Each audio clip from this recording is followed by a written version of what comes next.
Hi friends, Hindi recorded channel में आप सभी का स्वागत है। दोस्तों, कुछ दोस्तों की फरमाइश पर आज के अध्याय में हम चर्चा करेंगे हिंदी व्याकरण के एक बहुत ही प्रमुख विषय सर्वनाम पर। आज के अध्याय में हम सर्वनाम के परिभाषा, उसके भेद सभी पर विस्तार पूर्वक जानेंगे। सबसे पहले जानते हैं सर्वनाम का अर्थ क्या होता है। दोस्तों, यदि इसका शाब्दिक अर्थ देखें तो जो सर्वनाम शब्द है ये दो शब्दों के मेल से बना है, सर्व और नाम। फिर इसका अर्थ हुआ वो नाम जो सबके स्थान पर प्रयुक्त हो उसे सर्वनाम कहते हैं। दोस्तों, संज्ञा जो होती है वहां जहां केवल उसी नाम का बोध कराती है जिसका वह नाम है। वहीं सर्वनाम केवल एक के ही नाम का नहीं बल्कि सब के नाम का बोध कराने वाले शब्द होते हैं। अब उदाहरण देखिए, जैसे राधा कहने से केवल इस नाम वाली लड़की का आपको बोध होगा कि राधा नाम की एक लड़की है, किंतु सीता, गीता, जो भी जितने भी नाम हैं इन सब के लिए यदि हम मैं का प्रयोग करते हैं, ये लोग यदि मैं का प्रयोग करते हैं तो मैं इन सब का नाम होगा। और इसी तरह बोलने वाले उन अनेक नामों के बदले तुम या आप, और सुनने वाले अनेक नामों के बदले वह या वे का प्रयोग किया जाता है, और यही सभी शब्द सर्वनाम कहलाते हैं। सर्वनाम सभी संज्ञा शब्दों के स्थान पर प्रयुक्त होने वाले वे शब्द हैं जो भाषा को संक्षिप्त और रचना की दृष्टि से सुंदर बनाने में सहायक होते हैं। तो चलिए दोस्तों, अब हम इसे विस्तार पूर्वक समझते हैं। सबसे पहले इसकी परिभाषा, वह शब्द जो संज्ञा के बदले में आते हैं उन्हें सर्वनाम कहते हैं। संज्ञा तो सबको पता ही है, किसी का नाम, किसी व्यक्ति का, स्थान का, किसी वस्तु का, इन सबको हम संज्ञा कहते हैं, इनके जो नाम होते हैं। जैसे अब हम जानते हैं सर्वनाम। सर्वनाम कौन कौन से? मैं, तुम, हम, वह, आप, उसका, उसकी आदि, वह आदि। सर्वनाम का शाब्दिक अर्थ हुआ सबका नाम। क्योंकि सर्वनाम किसी व्यक्ति विशेष के द्वारा प्रयुक्त नहीं होता बल्कि यह सबके द्वारा प्रयुक्त होते हैं। अब जैसे मैं का है, ये प्रयोग सभी व्यक्ति अपने लिए करते हैं, अतः मैं किसी का नाम ना होकर सबका नाम हुआ। अब मैं आपको एक उदाहरण बोलती हूँ, आप सुनिए और बताइए कैसा लग रहा है आपको ये बोलना। राहुल ने कहा कि राहुल कल विद्यालय नहीं आएगा क्योंकि राहुल को कल जयपुर जाना है। राहुल राहुल के मामा जी के घर जा रहा है क्योंकि राहुल को राहुल की नानी जी से मिलना है। राहुल जी की नानी बीमार है। दोस्तों, इसमें मैं बार बार राहुल शब्द बोल रही हूँ जो कि बोलने में हमारी जो प्रवाह है उसको रोक रहा है, सुनने में भी बड़ा अटपटा सा लग रहा है। इसमें क्या है, जो संज्ञा राहुल संज्ञा है उसकी बार बार पुनरावृत्ति हुई है। लेकिन यदि हम इसी जगह सर्वनाम का प्रयोग करके इसको बोलते हैं तो देखिए बोलने में कैसा हमको आप सुनिए इसको। राहुल ने कहा कि कल वह विद्यालय नहीं आएगा क्योंकि उसे कल जयपुर जाना है। वह अपने मामा जी के घर जा रहा है क्योंकि उसे अपनी नानी से मिलना है, उसकी नानी बीमार है। अब दोस्तों, इन पंक्तियों में राहुल शब्द की हमने बार बार राहुल शब्द को नहीं दोहराया है, बल्कि उसकी जगह हमने बोला वह, उसे, अपने, उसकी, अपनी शब्दों का प्रयोग किया। और जो ये सब शब्द हमने प्रयोग किए हैं वही शब्द सर्वनाम कहलाते हैं।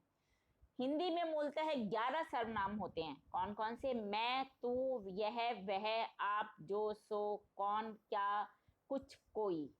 और अन्य सर्वनाम शब्द भी इन्हीं शब्दों से बने हैं जो कि लिंग वचन कारक की दृष्टि से अपना रूप बदल लेते हैं।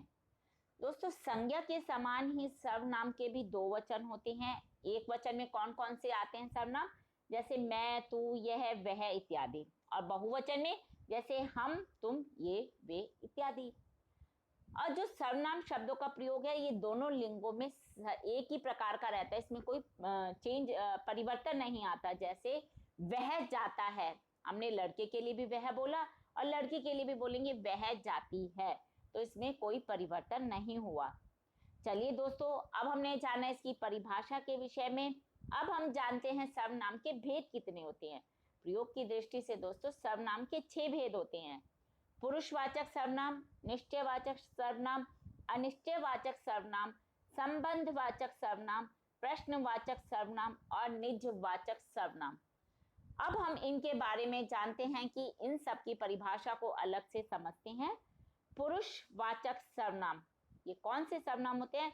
जो सर्वनाम वक्ता, वक्ता होता है बोलने वाला, और श्रोता होते हैं सुनने वाले, यानी कि जो सर्वनाम वक्ता और श्रोता तथा किसी अन्य के लिए प्रयुक्त होते हैं वही सर्वनाम पुरुषवाचक सर्वनाम कहलाते हैं। जैसे मैं, तू, वह, ये सब पुरुषवाचक सर्वनाम हैं। उसने मुझे बोला था कि तुम पढ़ रही हो। अब आप इस वाक्य को ध्यान से देखेंगे तो पता चलेगा कि इस वाक्य में 3 तरह के पुरुषवाचक शब्द आए हैं, उसने, मुझे और तुम। अतः स्पष्ट होता है कि पुरुषवाचक सर्वनाम के 3 भेद होते हैं। अब हम इन भेदों को जानते हैं। उत्तम पुरुष, मध्यम पुरुष, अन्य पुरुष। उत्तम पुरुष कौन से होते हैं? वक्ता जिन शब्दों का प्रयोग स्वयं के लिए करते हैं वे उत्तम पुरुष कहलाते हैं। जैसे मैं, हम, मुझे, मैंने, हमें, मेरा, मुझको आदि, ये सब उत्तम पुरुष प्रयोग करते हैं, उत्तम पुरुष में आते हैं। मध्यम पुरुष श्रोता संवाद करते समय जिन सर्वनाम शब्दों का प्रयोग करता है उन्हें हम मध्यम पुरुष कहते हैं। जैसे किसी और को बोलना, तू, तुमको, तुझे, आप, आपको, आपके आदि। और अन्य पुरुष कौन से? वे जिस सर्वनाम शब्दों के प्रयोग से वक्ता यानी कि बोलने वाला और सुनने वाले का संबंध ना हो बल्कि किसी और ही अन्य का संबंध हो, वे शब्द अन्य पुरुष कहलाते हैं। जैसे वह, यह, उन, उनको, उनसे, इन्हें, उन्हें, उसके, इसने आदि, ये सब अन्य पुरुष कहलाएंगे। चलिए दोस्तों, अब हम चलते हैं सर्वनाम के दूसरे भेद, निश्चयवाचक सर्वनाम। इन्हें हम संकेतवाचक सर्वनाम भी कहते हैं। अब इसकी परिभाषा जानते हैं। जो सर्वनाम निकट या दूर की किसी वस्तु की ओर संकेत करते हैं उसे हम निश्चयवाचक सर्वनाम कहते हैं। जैसे यह लड़की है, वह पुस्तक है, वह राम की गाड़ी है। यह, यहाँ पर अब आपने देखा यह और वह सर्वनाम शब्द किसी विशेष व्यक्ति आदि को निश्चित संकेत करते हैं, अतः ये संकेतवाचक भी कहलाते हैं। अब हम जानते हैं सर्वनाम के तीसरे भेद, अनिश्चयवाचक सर्वनाम के विषय में। दोस्तों, जिस सर्वनाम से किसी निश्चित व्यक्ति या पदार्थ का बोध नहीं होता, मतलब हमें पता नहीं चलता कि किसी निश्चित व्यक्ति या किसी वस्तु के बारे में बोला जा रहा है, वहां पे हम अनिश्चयवाचक सर्वनाम का प्रयोग करते हैं। जैसे मुझे कोई आ रहा है, और हमें ये नहीं पता कौन आ रहा है, कोई आ रहा है। मुझे कुछ नहीं मिला, या फिर स्वाद में कुछ कमी है। अब इन पंक्तियों में कोई और कुछ सर्वनाम शब्दों में किसी घटना या किसी के आने की प्रतीति तो हो रही है, किंतु इसमें हमें वास्तविकता निश्चित नहीं है, इसीलिए ये अनिश्चयवाचक सर्वनाम कहलाते हैं। चौथा है संबंधवाचक सर्वनाम, यानी कि जो सर्वनाम किसी दूसरी संज्ञा या सर्वनाम से संबंध दिखाने के लिए प्रयोग किए जाते हैं उन्हें हम संबंधवाचक सर्वनाम कहते हैं। जैसे जो कर्म करेगा फल उसी को मिलेगा, जिसकी लाठी उसकी भैंस, जैसा कर्म वैसा फल। अब इन पंक्तियों में जो, उसे, जिसकी, उसकी, जैसा, वैसा, इन सार्वनामिक शब्दों में हमें परस्पर संबंध तो प्रतीत हो रहा है और यही शब्द संबंधवाचक सर्वनाम कहलाते हैं। प्रश्नवाचक सर्वनाम कौन से होते हैं दोस्तों?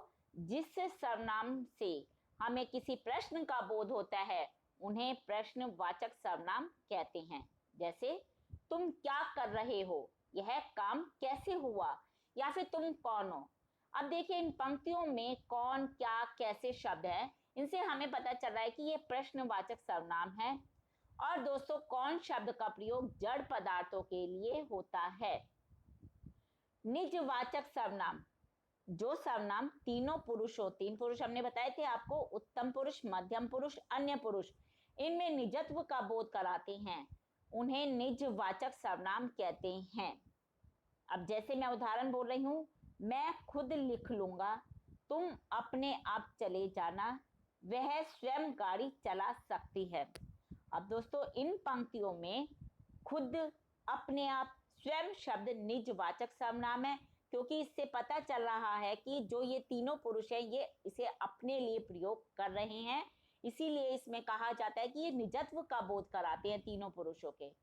तो दोस्तों ये हमने जाना सर्वनाम के विषय में, सर्वनाम क्या होते हैं, उनके कौन से कितने भेद होते हैं, और सभी भेदों की परिभाषा और उदाहरण हमने आपको समझाए।